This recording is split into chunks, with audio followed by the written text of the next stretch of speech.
So what we want to do now is want to play exactly what Smith had to say towards sitting President Donald Trump, and then we're going to come back and continue on the show. Take a listen to that there. And nobody is calling out the president, Donald Trump. I will. And I'm not going to call him names and all of this stuff like stupid folks on the left doing, engaging in incendiary rhetoric. It's unnecessary, it's immature, and it's uncalled for. He's the president of the United States. Treat him with the respect that he deserves, but in the same breath, call him to the carpet for stuff that he's doing.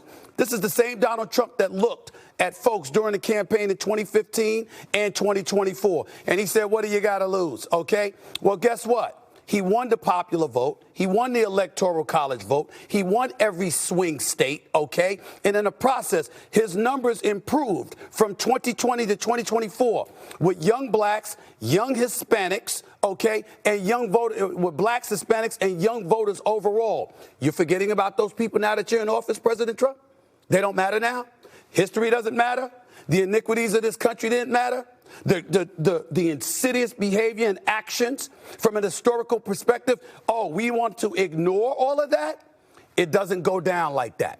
You know, many people on the left, and I'm disgusted with them and what they've done. They lost this election, okay? And they have nobody but themselves to blame because they prioritized things they didn't need to prioritize. But even in the midst of saying all of that, one has to acknowledge that when you look at the actions of this administration and you're talking about DEI, diversity, equity, and inclusion, and you're equating that with black people, and you're using words like unqualified. Remember, he blamed DEI when a plane crashed, in the immediate aftermath of the plane crash in D.C., colliding with the helicopter, where lives were lost. The first words that came out of President Trump's mouth was DEI. What evidence do you have, President Trump? He had none. Admitted he had none, but still lent itself to DEI. Pete Hegseth is the head of the Defense Department. He has served our country with honor. I am not trying to knock him or denigrate him in any way. We got to root for our elected politicians or the people that they assign to departments and wish them nothing but the best in America's best interest. But the fact of the matter is, how is he not DEI? He was a soldier. And then he was a host on Fox News on the weekends. And he goes from that to being the head of a Defense Department that oversees more than 3.5 million people. How in the hell do you go from being a weekend host to being the head of over 3.5 million people for the Defense Department of the United States? He happens to be white.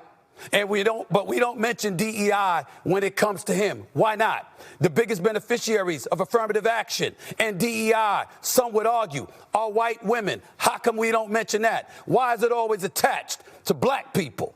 This is the kind of stuff that we're asking ourselves. And on a day like today, it gives us more credence to ask that question because of what happened with Jackie Robinson, who served in our military, drafted, served our country, and for hours upon hours in a day, his stuff was scrubbed, and we're supposed to believe that's accidental. We were born at night, Molly. Some of us anyway, not last night. I'm sure you'll have not last night. I'm sure you'll have more on this on. Sure.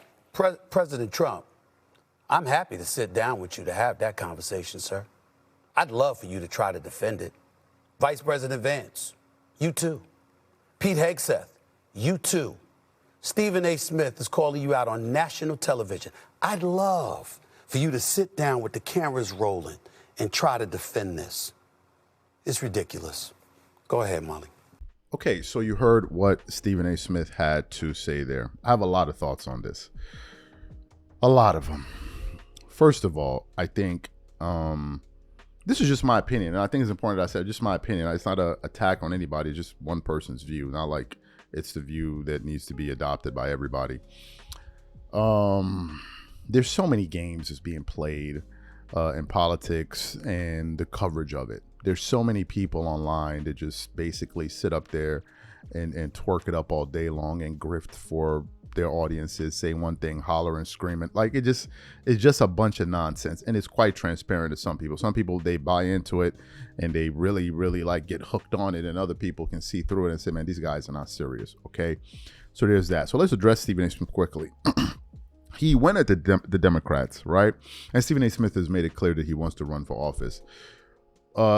Although I don't know what party he's going to run for. I don't know if he's going to be running as a Republican or a Democrat. The reason I say that is historically you would think that Stephen A. Smith would be the Democratic challenger, or person that wants to represent that party. But then if you listen to him and some of his political commentary, he's very critical of the left. Even in his monologue here, he was even going at the left, right? So he was scolding them. So one would think that, okay, maybe he's on the Republican side, but then he's kind of going at Trump too. So I don't know where Stephen A. Smith lands politically. He says he's an independent. I don't know. So you have that aspect of it, which remains unclear. But he does have political ambitions, and he did said he wants to run for president. So you have that aspect of it there. You also have the aspect of him talking about Democrats not being disrespectful to the president, but then some who are most likely supporters of Donald Trump are going to view what he did as disrespectful to a sitting president. So you have that as well. Just wanted to point that out there. Now, let's address this issue of DEI. We don't talk about it. I'm fully aware of it, and I follow it, but I don't have any comments on it. I will say this, however. I'll share one of my sentiments with you guys. I am surprised, and I mean this. I am really surprised at how much of a big deal this is to people.